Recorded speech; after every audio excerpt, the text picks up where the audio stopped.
এবার নবী নিঝুম হয়ে গেলেন, চুপ হয়ে গেলেন। সেই দুইটা আমল, ওইটা তো লাফালাফি আর চিৎকার আর আনন্দের কোনো আমল না। ওই দুইটা দিনের ত্যাগ, আবু বকরের কথা মনে পড়লেই তো কান্না আসবে। আবু বকরের সেই 2 দিনের ত্যাগ কান্নার ইতিহাস। ওই 2 দিনের ত্যাগের আমল বড় কান্নার আওয়াজ। ও আয়েশা, যেদিন আমার ঘরের মধ্যে, মক্কার ঘরে আমি শুইয়াছিলাম রাতের বেলা, আমার চারদিকে দুশমন, আমার আপনজনেরা তরবারি নিয়া ঘেরাও দিছে, আমার আজকে রাত্রে হত্যা করে ফেলবে।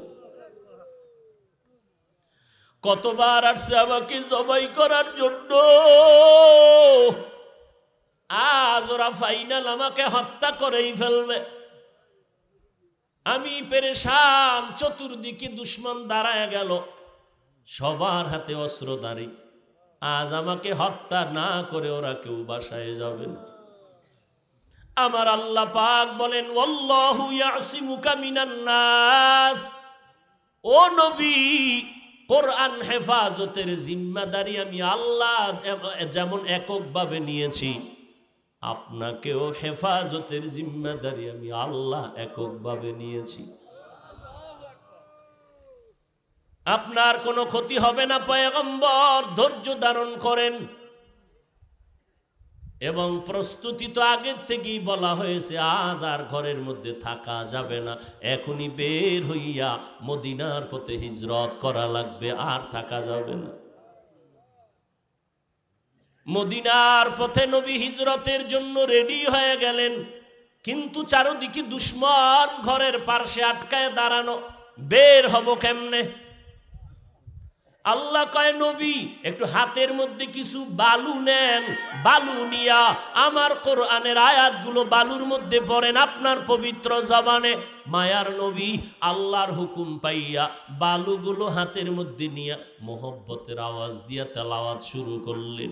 বিসমিল্লাহির রহমানির রহিম, ইয়াসিন ওয়াল কুরআনিল হাকীম, ইন্নাকা লামিনাল মুরসালিন আলা সিরাতিম মুস্তাকিম, তানজিলাল আজিজির রহিম, লিতুনজিরা কওমান মা উনজিরা আবাউহুম ফাহুম গাফিলুন, লাকাদ হাক্কাল কওলু আলা আকসারিহিম ফাহুম লা ইউমিনুন, ইন্না জাআলনা ফি আ'নাকিহিম আগলালান ফাহিয়া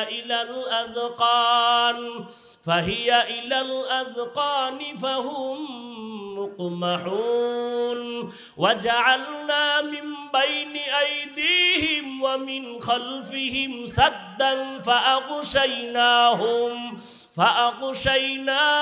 ফাহুম লা ইউবসিরুন। আয়াতগুলো পড়িয়া দম করলেন। আল্লাহ বলে, নবী আপনি বালুগুলো চারদিকে মারেন।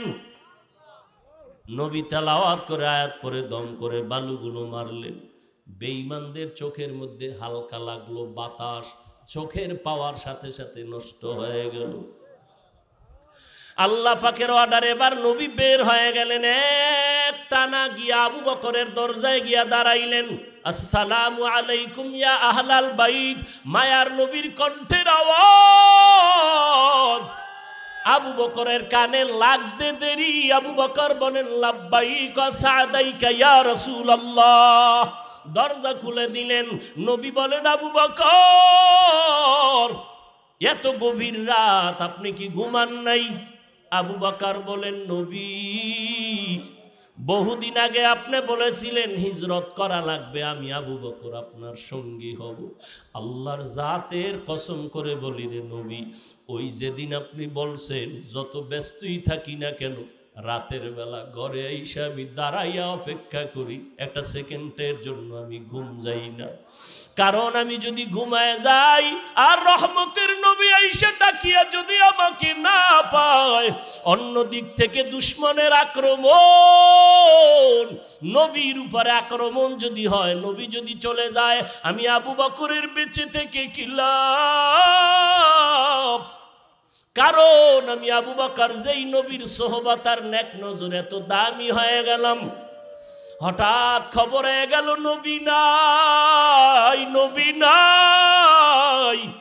মদিনার নবীর একজন আশিক খেজুরের বাগানে পানি দেয়, হঠাৎ করে কানে আওয়াজ নবী নাই। বালতি ফালাইয়া আসমানের দিয়ে তাকায় কয়, মালিক তুমি আমাকে অন্ধ বানাইয়া দাও, কারণ এই চক্ষু দুইটা রিজার্ভ করে রেখেছি শুধু নবীজিকে দেখব আর কলিজাটা ঠান্ডা করব। আজ আমার সেই মোহাব্বতের নবী যদি না থাকে, এই চক্ষু দিয়া অন্য কিছু দেখব না, তুমি আমারে অন্ধ বানায় দাও। কেমন মায়ার নবীর মোহাব্বত রে, নবীর আশিক উম্মতের দল। আজকে ১৫০০ বছর পরেও ওই নবীর আদর্শের কারণে কত সম্মান আল্লাহ দান করেছেন। নবীর মোহাব্বতের টুপি, নবীর আদর্শের দাড়ি, নবীর আদর্শের পোশাক, আজকে কত সম্মান। যত বড় কাট্টা বেঈমান হোক না কেন, মদিনার পোশাকটা দেখলে সম্মান করার চেষ্টা করে। মদিনার নবীর আদর্শের এত দাম, ১৫০০ বছর পরেও কত বড় বড় বিধর্মীরা নবীর সুন্নতের এই আদর্শ দেখে মুসলমান হয়ে গেল। আবু বকর বলে, নবী আল্লাহর জাতের কসম আমি একটা সেকেন্ড ঘুমাই না, দরজার কিনারায় দাঁড়ায় দাঁড়ায় অপেক্ষা করি নবী এসে কখন আমারে ডাক দিবে, আমি সাথে সাথে যেন জবাব দিয়ে দরজা খুলতে পারি। মায়ার নবী চোখের পানি ছেড়ে কাঁদলেন, আবু বকর এটা কেমন করে সম্ভব? নবীজির এই কথা আবু বকর বলে, নবী আমার মেয়ে আসমা এও রাতে ঘুমায় না, আমি সারা রাত অপেক্ষা করি, আমার কন্যাটাও নাস্তা বানায় অপেক্ষা করে, মদিনার পথে কে দিবে খানা, আমার মেয়ে খানা নিয়ে অপেক্ষায় থাকে, আমি আবু বকরও যাব, আমার মেয়েটা অপেক্ষা করে। শুধু তাই না, এই হিজরতের পথে নবী বাহন আমি রেখেছি খুঁটির গোড়ায় বেঁধে, এই বাহনটাও কোনো রাত্র ঘুমায় না। মদিনার নবী আসবেন, পথের দিয়ে তাকায় থাকে মক্কার দিকে, নবী আসবেন তারে পেটের মধ্যে নিয়ে মদিনায় যাবেন। এদিক দিয়ে দুশ্মনেরা ঘরের পেছন দিয়ে ভেতরে ঢুকলো, দেখে মোহাম্মদ নাই। এদিকে সময় খুবই কম, দ্রুত নবী আবু বকরকে নিয়ে বের হয়ে গেলেন। হাঁটতেছেন, পাথরওয়ালা পথ, সমতল না, উঁচখুচ পথ, পাথরওয়ালা রাস্তা, হাঁটতে বড় কষ্ট। হাঁটতেছেন, আবু বকর একবার ডানে যায়, নবীর একবার বামে যায়, একবার সামনে যায়, একবার পেছনে যায়। নবী বলেন, আবু বকর আপনি এমন কেন করেন? আবু বকর বলে, নবী দুশ্মনের ভয় আমি ভয় পাই, ডান দিক থেকে না জানি আক্রমণ আসে ডানে যাই, বাম দিক থেকে না জানি আক্রমণ আসে আমি বামে যাই, পেছন দিকে যাই, আবার পেছন থেকে যেন আক্রমণ করতে না পারে, কারণ কোন দুশ্মন যদি আক্রমণের গুলি মারে আমি আবু বকরের গায়ে লাগবে, আমার মায়ার নবীর শরীরে যেন না লাগে, কারণ আমার মায়ার নবীর শরীর এত বরকতের শরীর, যেই নবীর শরীর মোবারকে মশা পড়ে না, মাছিও পড়ে না, হারাম। আবু বকর নবী হাঁটতেছেন দোনোজনে মদিনার পথে, যাওয়ার বেলায় শেষ সময় বাইতুল্লাহর কিনারায় গিয়ে নবী একটু বিদায় দেয় কান্না করে, এরে বাইতুল্লাহ আমি তোর জন্য বড় পাগল, বড় আশে, ওরে বাইতুল্লাহ তোর দরজায় যখন আমার সিনাটা লাগাই কলিজাটা ঠান্ডা হয়ে যায়, ও বাইতুল্লাহ দুশ্মনের ভয়ে পারি না একটু মোহাব্বত করে সেজদা দিয়া নামাজ পড়বো, আমার আল্লাহর ঘর, আমার আল্লাহর ঘরের দিকে ফিরিয়া নামাজ পড়তে পারি না রে বাইতুল্লাহ, আমার দুশ্মন, কলিজাটা ভেঙ্গে যায় রে বাইতুল্লাহ, তোর গায়ে যখন আমি লাব্বাইকের আওয়াজ দিয়ে হাতটা লাগাই কলিজা ঠান্ডা হয়ে যায়। ও বাইতুল্লাহ, তোরে রেখে যাইতে মনে চায় না। মদিনার পথে আমার জন্মভূমি, এখান থেকে যেতে মনে চায় না, কিন্তু আমার মালিকের অর্ডার। ও বাইতুল্লাহ, আজ আমি চোখের পানি ছেড়ে কান্না করে যাইতেছি। একদিন আমি হাসি মুখে বিজয়ের মালা নিয়ে বাইতুল্লাহ তোমার কিনারায় এসে হাজির হব। মায়ার নবী কান্না করে করে মদিনার পথে রওয়ানা। ওই হেরা গুহা, ওরে গারে সূর, জাবালে নূর, আল্লাহর নবী আবু বকর সহ দোনোজন হাঁটতেছেন, অন্ধকার, কোনো আলো নাই। এদিক দিয়ে দুশ্মন ঘরের মধ্যে না পায় রেডি হয়ে গেল, মদিনার পথে লোক পাঠাও, দেখো ওখানে ধরা যায় কিনা। কিছু দূর যাইতে যাইতে মাত্র 2 থেকে 3 কিলোমিটার বাকি, গুহার মধ্যে ঢুকবেন।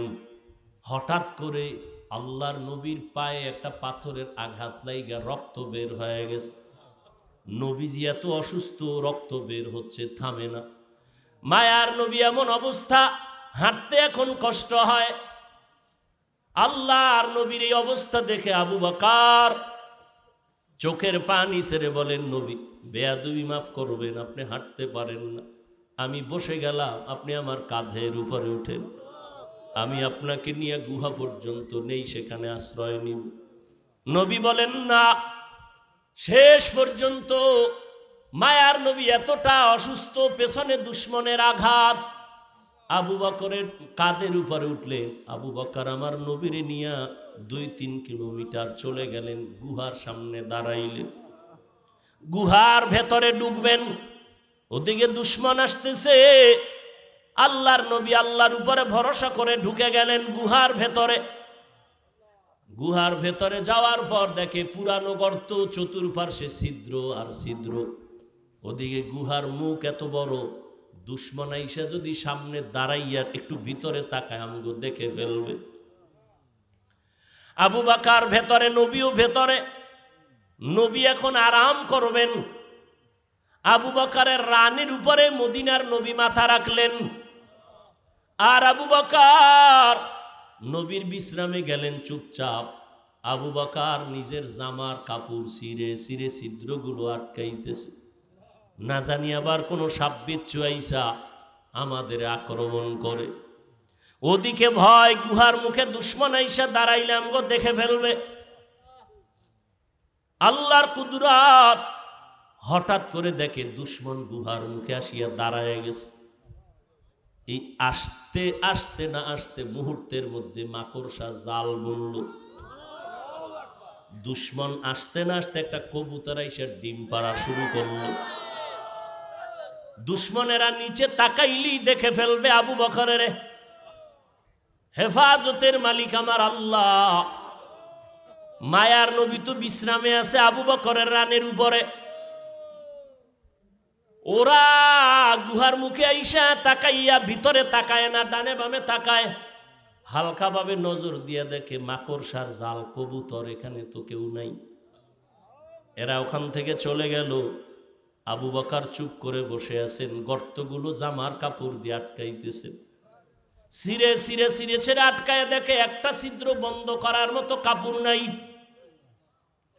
আবু বকর ওই গর্তটার মুখে পায়ের গোনালি দিয়া চাপ দিয়া ধরে রাখলেন, কিন্তু ওই গর্তের মধ্যে একটা সাপ বহুদিন ধরে ছিল, মায়ার নবীকে দেখবে বলি অপেক্ষা করছে। আবু বকর যখন পা সরায় না, ঠোঁট দিয়া কয়েকটা হালকা ভাবে আক্রমণ করলো। আক্রমণের নিয়ত না, পাওটা সরাও, আমার আশান্বিত নবী বুঝি আসছে, আমি দেখব। যখন পাওটা সরায় না, হালকা ভাবে একটু দাঁত বসায় দিছে। দেওয়া মাত্র বিষে পুরা শরীর জর্জরিত। আবু বকরের বিষ, চোখের পানি পড়া শুরু হয়ে গেল, কিন্তু পা নাড়ায় না। রহমতের নবী রানের উপরে মাথা মোবারক রেখে আছে, পা নাড়ায় না। বেয়াদবি হবে, নবীর ঘুম নষ্ট হবে। মায়ার নবী বিশ্রামে আছেন। হঠাৎ করে অজান্তে আবু বকরের কান্নার চোখের একটা ফোঁটা পানি নবীর উপরে পড়ে গেল। মায়ার নবী তাকায় দেখে আবু বকরের চোখে পানি। নবী বলেন, আবু বকর কি খবর? বলে, নবী এই হালাত। নবী জিহ্বার থেকে মোবারক থেকে লালা মোবারক নিয়ে একটু লাগাই দিলেন, সাথে সাথে বিষ পানি হয়ে গেল। এরে নবীর উম্মতের দল, ওই সাপ গর্ত থেকে মুখ বের করলো, নবীজির নজর পড়ে গেল। মায়ার নবী, এমন রহমতের নবী আমার, সমস্ত প্রাণীরা আমার নবীকে চিনে, আমার নবীরে দেখার জন্য পাগল। কিন্তু আমরা সেই নবীর শ্রেষ্ঠ উম্মত হইয়া নবীরে এখনো পর্যন্ত দেখতে পারলাম না। কি দরুদ শরীফ পড়ি যে নবীর সাথে দেখা হয় না। ওরে সেজদার মতো সেজদা দিলে তো মাওলার সাথে দিদার হবে, দরুদের মতো দরুদ পড়লে তো মদিনার নবীর সাথে ঘুমের ঘরে মোলাকাত হয়ে যাবে। ও আল্লাহর বান্দারা, এই জীবনের আমলের ফলাফল কি? নবীরে কি ঘুমের ঘরে দেখেছো? আল্লাহর সাথে কি পরিমাণ মোহাব্বত তৈরি হয়ে গেল। ওই নবীর ধুলা বালু, মদিনার ধুলা লাগানোর জন্য আশেকেরা পাগল পারা হয়ে দৌড়ায়, অথচ নবীর সুন্নতের আশেক এখনো পর্যন্ত হতে পারলাম না। কই সুন্নতের দস্তরখান, কই বাথরুমে গেলে টুপি, কই জুতা, কই ডিলা কুলুক, কই টিস্যু পেপার ব্যবহার, খানার মধ্যে কই নবীর সুন্নতের খবর নাই। এরপরে নিজে তো এক চিন্তা, আবার আমার সন্তান, ছেলে মেয়ে, আমার পরিবার। আল্লাহর নবী চোখের পানি ছেড়ে গর্তের বিবরণ দেয়। আম্মাজান আয়েশা কাঁদতেছেন।